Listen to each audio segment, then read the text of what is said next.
커널과의 추적을 통한 이지 세그멘테이션 이미지 중복 객체 구분 이진성 학생? 네, 맞습니다. 준비했어요. 시작하면 될까요? 네, 시작합시다. 원형 커널과의 컨볼루션과 곡선 추적을 통한 이진 세그멘테이션 이미지의 중복 객체 구분으로 프레젠테이션 시작하도록 하겠습니다. 저는 인천대학교 이진성입니다.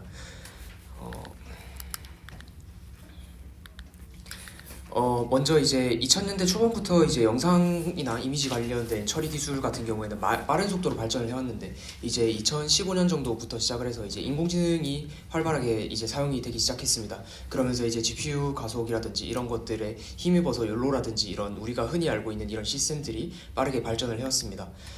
저 같은 경우에는 이제 꿀벌 관련된 연구를 하고 있는데, 꿀벌 같은 경우에는 CCD라고 불리는 이런 그 환경적인 요인이라든지 여러 가지 병충해 같은 문제로 인해서 꿀벌의 개체수가 급감하는 현상을 말하는데, 이들을 파악하고 빠른 조치를 취하기 위해서 이런 온습도 같은 센서 값이라든지 이런 것들을 측정하고 이에 대한 그 미리 방제 처리를 한다든지 이런 시스템을 개발하는 것들을 하고 있는데, 저는 이 중에서 이제 꿀벌의 그 시간당 출입량을 측정하는 연구를 진행을 하고 있습니다. 그러니까 그 꿀벌 벌통에서 나가는 수랑 들어오는 수를 측정을 한다라는 거죠. 그래서 한 2년 전쯤에 이제 저희 연구팀에서 예전에 연구했던 게 이제 욜로를 사용한 시스템이었는데, 이제 이때 정확도가 한 99점 몇 % 해가지고 정확도가 꽤 괜찮게 나왔습니다. 근데 이들의 한계점은 비싸다라는 겁니다. 지금 오른쪽에 보시면은 지금 여기에 그 시판되는 제품에 대한 가격이 있습니다. 이게 지금 한 120만 원 이렇게 찍히죠. 이게 벌통 하나당 한 대씩 들어간다라고 했거든요. 이게 양봉장 하나당 보통 한 몇십 대에서 한 100몇 대 되는 벌통을 가지고 있으면은 이거를 전부 다 설치를 하면은 이제 몇천만 원에서 억대의 시스템이 들어간다는 얘기가 되고, 그러다 보니까 실질적으로 적용을 하기에는 어렵다라는 결론이 나오게 됩니다. 그래서 작년에 저는 이 자리에서 싱글코어 연산으로 작동을 하는 알고리즘을 발표를 했었고, 이때 이 알고리즘의 문제라고 하면은 이게 지금 위에랑 지금 오른쪽에 보시면은 지금 두 마리로 체크를 된 것을 보실 수가 있죠. 지금 이 슬래시 얼마 돼 있고 이 슬래시 얼마 돼 있는데, 이게 두 마리란 뜻입니다. 이게 엣지 추적을 통해서 이게 설계를 하다 보니까 이게 엣지가 하나로 연결돼, 그러니까 두 개로 중복되는 객체에 대해서는 하나로 인식을 한다는 문제가 있었는데, 이거는 물론 이제 픽셀 수를 가지고 몇 마리가 있다 정도까지 추론하는 데까지는 성공을 했고 90% 이후 때의 그 정확도를 보이긴 했습니다. 그래서 이제 컨볼루션 이전에 그 클러스터링 알고리즘에 이제 접목을 하려고 했는데, 클러스터링 알고리즘을 통해서 클러스터 헤드를 이제 객체의 센터로 파악을 하자라는 의미에서 이제 클러스터링 알고리즘 개발을 시작을 했고, 지금 보시면은 지금 이 클러스터의 사이즈가 거의 일정한 상황에서 그 내가 원하는 그 클러스터의 그 사이즈만큼의 서클을 각 데이터 포인트들에 누적을 시켰을 때 이렇게 오른쪽과 같은 이미지를 얻을 수가 있는데, 지금 노란색이 지금 밸류가 높은 곳이죠. 지금 보시면은 이렇게 해서 센터를 이런 식으로 찾아낼 수 있다라는 연구를 했습니다. 그렇게 해서 이제 작년에 발표했던 연구에서 그 이미지의 객체들이 중복이 많이 되는 이런 이미지 12장을 선별을 했고요. 그래서 지금 보시면 전부 다 이렇게 픽셀 간에 연결이 돼서 이제 이전 논문에서는 이 하나의 객체로 추정을 했을 것들에 대한 이미지들을 추출을 했습니다. 그렇게 해서 이제 서큘러 커널을 사용을 하게 되는데, 이 앞에서 보신 그 클러스터링 알고리즘 논문에서는 사용을 어떻게 했느냐라고 하면은 그 클러스터의 사이즈와 그리고 누적하는 원의 사이즈를 같게 했습니다. 그렇기 때문에 각 꿀벌 한 마리가 차지하는 픽셀 수와 유사한 원을 사용을 하기 위해서 지금 709픽셀을 사용을 하는 서큘러 커널을 사용을 했습니다. 그렇게 해서 컨볼루션을 하게 되면은 지금 이게 왼쪽이 이 원본 이미지고요. 그리고 이게 컨버전한 이미지가 되는 거죠. 그렇게 했을 때 지금 보시면은 여기 이런 노이즈들이 발생을 하게 됩니다. 이런 이물질 같은 것들이 발생을 하게 되는데, 그러다 보니까 이런 레드서클에 해당하는 이런 값들이 보이게 돼서 이런 부분들은 일부 값을 제외를 하고 연산을 하게 되면은 이렇게 지금 노이즈가 사라진 것을 보실 수가 있습니다. 그렇게 해서 방금 전에 보셨던 그 컨버전 매트릭스를 미분을 하게 되면 이런 이미지를 얻을 수가 있는데, 지금 하나는 컬럼 벡터에 대한 미분을 한 거고 한쪽은 이제 로우 벡터에 대한 미분을 한 건데, 이제 우리가 미분을 통해서 극대도 구할 수가 있죠. 그래서 극대를 구한 다음에 이것들을 이미지로 나타내면 이렇게 되더라라는 겁니다.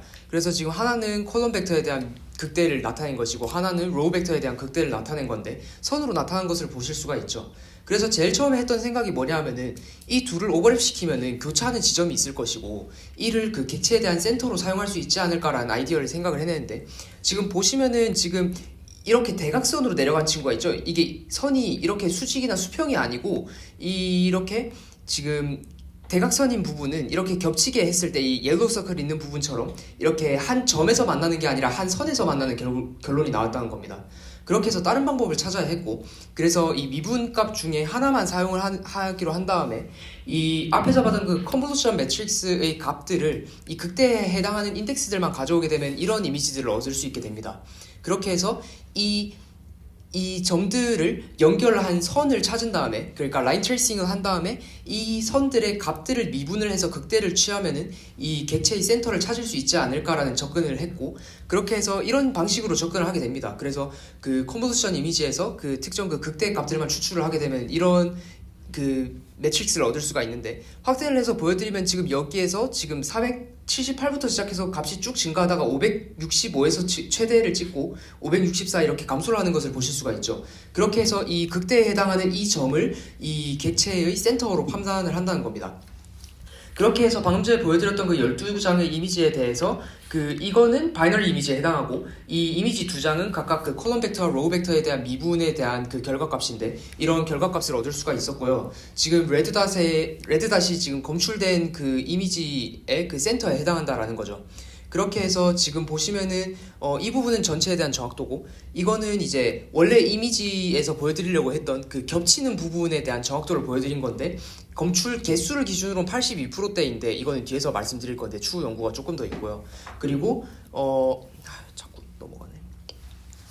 지금 보시면은 이거는 겹치지 않은 상태에서는 100%의 정확도를 보임으로써 이제 일반적인 상황에서는 비중복 상황이 많기 때문에 실제 정확도에서는 90% 후반대의 높은 정확도를 보일 수 있을 것으로 예상을 하고 있습니다.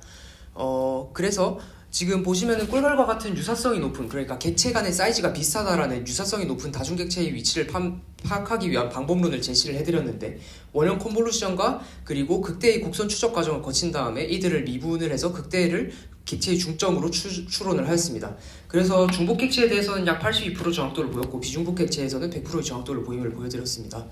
그래서 이제 커널 사이즈에 대한 정확도의 연구가 추가적으로 필요하다라고 말씀을 드렸는데, 꿀벌 같은 경우에는 원형보다는 타원에 가깝죠. 그러다 보니까 이제 좁은 방향에 대한 그 사이즈에 맞추면, 그러니까 반지름이 15였는데 13이라든지 12로 줄였을 때 조금 더 높은 정확도를 보이는 것으로 추후 연구에서 지금 밝혀지고 있는 상황이고, 그리고 이걸 영상 처리로 가야 되기 때문에 리얼타임에 대한 최적화 연구가 추가적으로 필요한 상황이고, 그리고 이들을 추적까지 해야 되기 때문에 이 경량 알고리즘인 디스턴스 베이스 트래킹이라든지 이런 알고리즘을 접목을 할 생각입니다.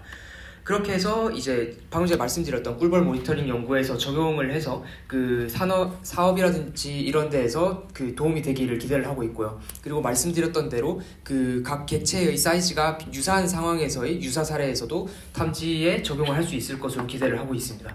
감사합니다.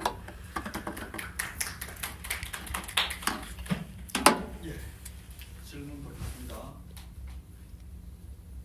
질문 없으세요?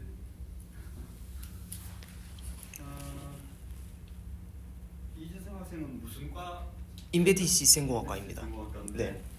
이쪽 꿀벌 쪽에 관심이 많다고 했죠? 지금 그 스마트팜 사업하면서 지금 그 타이니 비전 연구하고 있습니다. 그러면은 이게 지금 카메라로 찍는 거 아니에요? 네, 맞습니다. 그럼 어디다가 설치해요? 벌통 입구 상단에다가, 네, 보통 이제 그 큐브 형식이잖아요, 벌통 입구가. 그래가지고 입구 나오는 상단에서 카메라를 찍는 방식을 취하고 있습니다. 들락날락하는 숫자가 네. 무슨 의미를 가지기 때문에 저걸 세는 거, 카운팅하는 거죠? 보통 이제 꿀벌이 만약에 죽는다라고 하면은 네. 벌통 안에서 죽는 게 아니고 밖에 나가서 죽거든요. 그러다 보니까 이제 갑자기 단체로 폐사를 한다라고 하면은 갑자기 그 며칠 사이에 한 번에 나간 양은 많은데 들어온 양이 적다라고 하면은 보통 일벌들은 들어갔다가 나오잖아요. 그 양을 가지고 이런 벌통에 문제가 생겼다거나 안 생겼다거나 이런 거를 판단하는 역할을 하는데 초점을 두고 있습니다. 네. 네, 상당히 재밌는 연구를 하고 있네요. 네, 수고했습니다. 네, 감사합니다.